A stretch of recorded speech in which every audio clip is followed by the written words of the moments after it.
Hey kids, this is a contest for Shawn Reviews Every Record channel.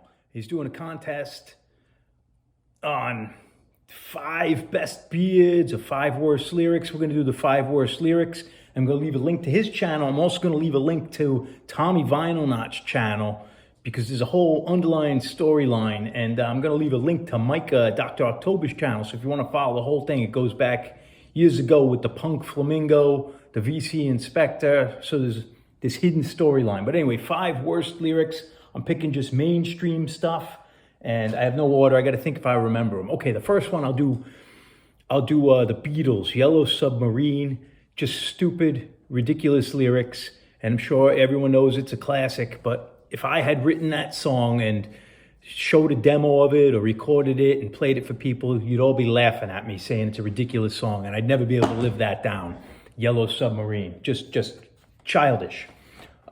Judas Priest off the Turbo record, not a band that's known for their great lyrics. If you actually read them, you know, their couplets are pretty weak, but they always had good words, good imagery, and the music was good.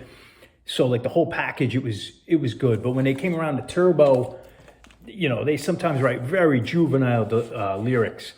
But I'll go with Parental Guidance as Judas Priest's all-time low.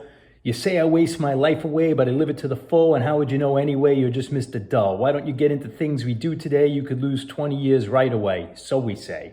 We don't need no parental guidance here.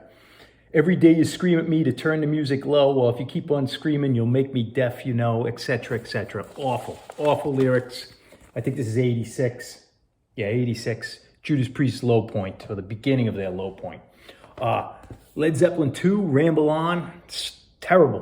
It starts off like a decent, like traveling, rambling love song, but then they throw in these references to the Lord of the Rings, Tolkien stuff, and Mordor and Gollum, and it's just so out of place. And it's like throwing in Star Wars lyrics in the middle of your love song. It's ridiculous. And like in Gollum, the evil one crept up and slipped away. I'm like thinking like, and Jabba, the evil Hutt, froze Han, yeah. It would just be so stupid. That's number 3. Number 4 will be Queen, The Bicycle Race. I Want to Ride. And this one, maybe I could be talked out of it because there is some good parts of it, but it just sounds so ridiculous, that whole chorus, I want to ride my bicycle. And Queen had pretty good lyrics, but I'd put that one as one of the worst. Oh, and then the absolute worst is Billy Joel, Still Rock and Roll to Me. That line where he does hot funk, new punk, old junk, it's still rock and roll to me, makes me cringe. Every time I hear that, and to think that was like a FM like rock song is just crazy. It sounds like it should have been a song in some bad musical at a high school play or maybe on like a cruise ship. Awful. And that'd be considered like classic rock garbage. And I'm at 3 minutes. So those are my 5 worst lyrics. Cheers.